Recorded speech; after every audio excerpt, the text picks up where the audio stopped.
Good morning, Andrew. Thanks for joining me this morning. Oh, Pleasure to thanks, be Glenn. talking to you. Yeah, Mhm. on our three questions with Andrew Ayers. So, Andrew, do us a favor and introduce yourself, your business. What do you do? Sure. My name is Andrew Ayers. I'm a business law and estate planning attorney. I've got offices in Edina, Minnesota, and New York City.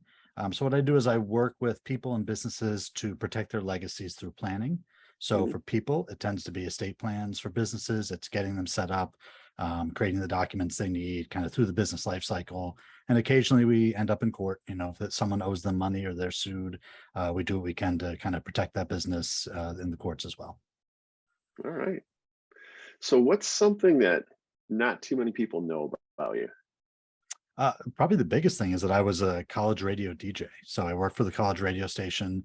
I DJ'd all 4 years I was there, and I actually was a DJ at the local bars on the weekends as well. So I have a real passion for music. These days you can get everything for like a fee every month, but growing up, I had just a wall of CDs all around my room, and my parents used to hate every time we moved, having to move all of those CDs and records wherever we went. Did you have a favorite genre of music that you enjoyed playing? When you're DJing, it's usually something that's making people dance. If you're at the bars, when you're on the radio, it was really more of like the '90s alternative stuff. So I always had fun kind of finding new bands and playing something different that people may not have heard before. That's great. That's really interesting. I wouldn't have expected that. I've There known you you for a go. little while, and there you go. That's great. Thanks for sharing that with us. Sure. Um, all right, so let's get down to the three questions. So you Mhm. and I both work with CEOs, business owners, entrepreneurs, right? Mhm. In the work that you do, Andrew, with CEOs and business owners, what do you see the three most common issues that they see they're facing? Okay. Well, I think especially these days, the first one is hiring the right people. So talent's really at a premium right now, Yeah. and the hiring process has become a real frustration for a lot of my clients. So it's finding that talent, and then when we get that talent, making sure we have the right employment contract. In the past, we'd have kind of more onerous contracts with really with a lot of like non-compete clauses that had a lot of teeth in them. And what we Hmm. found is that a lot of prospective employees aren't willing to even go down that road these days. They understand how valuable their talent is. And it feels like a lot of times those employees have more power in the bargaining. So we've actually been kind of adapting the way we do our employment agreements to reflect the current state of the hiring market. Okay, Um, that's interesting. the second issue they tend to be facing is let's find non-legal ways to resolve disputes, meaning how can we stay out of court? Court has become really slow since the pandemic hit. All of these courts have backlogs. And so for a lot of clients, that route of bringing a lawsuit isn't really top of mind anymore. Is there a way to mediate? Is there a way to arbitrate? Is there some other way to resolve these Hmm. disputes? Because, the courts just aren't there and moving as fast as they once were. Uh, Yeah, excellent. Sure. And then the final way has been cleaning up the contracts. So, for years we had force majeure clauses in our contracts. What would happen if this crazy event happened? In this case, it's now the Hmm. pandemic. What are we going to? We never took those seriously. I mean, they were in those contracts. Nobody paid attention to them. Now we're paying attention to them and we're saying, listen, we have supply chain issues. There could be another pandemic. There could be some other huge business disruption. So we want to make Hmm. sure that our contracts are cleaned up so that we're not left holding the bag. We had a lot of clients in the restaurant industry who were dealing with fresh produce. And all of a sudden you're shut down and you can't serve that fresh produce, but that company is still expecting to deliver those heads of lettuce to you every Tuesday. And you've got to work something out with them. And, everyone needs to get paid. And so how do we have the contracts incorporate what could be happening now? And if there's other big disruptions we run into? Oh, okay. That's a good one, Andrew. All right, Andrew. Here's question two. Are you ready? I'm ready. This one has a little similar to question one, but a little different take on it. So, given your field of expertise, what's the most common mistake that you see that CEOs make that maybe they don't even see themselves making? Sure. So most of the CEOs I work with are business owners who founded their companies. So Hmm. the biggest mistake I see is that they struggle to let go of the reins as the business continues to grow. They need to let others help out.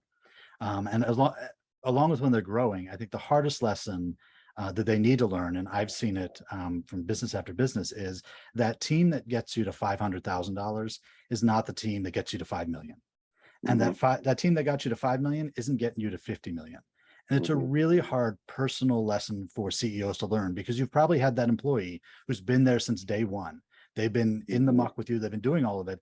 And it's great, they got you the 500,000, but you may need someone different to get you to 5 million. And that guy who gets you to 5 million, that new team you've got may not get you to 50 million. And so kind of realizing you need to look at who's on your team and that they have certain limitations. And that's not a bad thing. It's just if you want to keep on that growth path, you have to be able to switch your team in and out over the years. Yep. No, that's great, Andrew. Thanks for that. So then question three, given your field, your expertise and your perspective, what's the number one piece of actionable advice that you give a CEO or a business owner? Sure. And piggybacking off of the last question, then realizing that you can't be great at everything. So you're going to have to be able to delegate certain things. The Yeah. CEO shouldn't be in there under the hood working on the website. The CEO, may want to look at the marketing message, make sure the vision for the company is right, but the CEO Hmm. shouldn't be writing copy for the brochures you give out to clients. So you need to find what are those things that you can delegate. Now, at the same time, you're going to find things that you need to be great at. And in those Hmm. areas, you might not be great, and that's okay. So what you want to do is find a coach, someone who can help you in those areas. So in my life, as I run a business, I have a business coach, I have a Hmm. marketing coach, I have someone who coaches me on my online presence. And now that I'm getting a little bit older, I have a health coach too, who tries to keep me in check and make sure I'm eating healthy and that I'm exercising, getting out there and doing what I need to do. And so there's people in all these areas that can help you and coach you. And you realize you really need that team around you and you don't need to be Hmm. the one. As a CEO, you might feel like it, but you're not the one. You're part of a team too. Yep. Yeah. 100% agree, Andrew. One of the axioms I like to use with those entrepreneurs growing and scaling their companies is generally the number one strength of an entrepreneurial company, which is the strength of the entrepreneur, can easily turn into the number one weakness because that CEO in a company that's growing from 5 to 50 million tends to hang on to that thing that they do really well versus ascending and truly taking leadership over the entire company, which is a job all in itself. Right. Yeah. Excellent, Andrew. I really appreciate your time today. It was a pleasure and really appreciate your advice. It's all Yeah. sound. I definitely agree with it all. Mhm. So, Andrew, if anybody's that is watching this and they want to learn more about you and what you do and how you might help them, how do they find you? So I try to keep it pretty easy. So my website is Andrew, M as in mother, Ayers.com. I have a YouTube channel. You can go to ayerslawtv.com and that'll automatically redirect you to YouTube. And on social media, it's Ayers Law. It's Ayers Law on Facebook. It's on Twitter. It's on Instagram. I technically have a TikTok, but I don't like to dance. So you're not going to find anything on that account. But generally, you can look for Ayers Law on most major social medias and you'll find me there. Excellent. Thank you very much, Andrew.